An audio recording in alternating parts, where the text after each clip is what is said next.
নেতারা বলেছেন, শেখ হাসিনার বিচারের আগেই নির্বাচন নিয়ে কোনো আলোচনা হতে পারে না।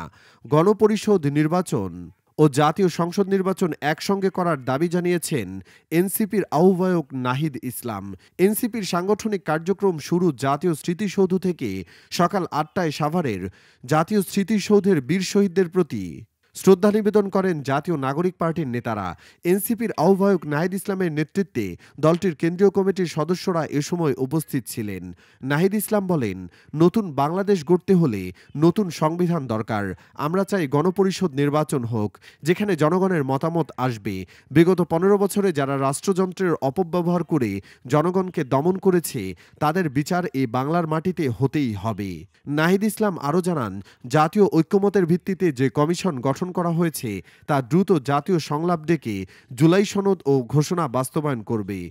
রায়ের বাজারে শহীদদের কবরে শ্রদ্ধা নিবেদন।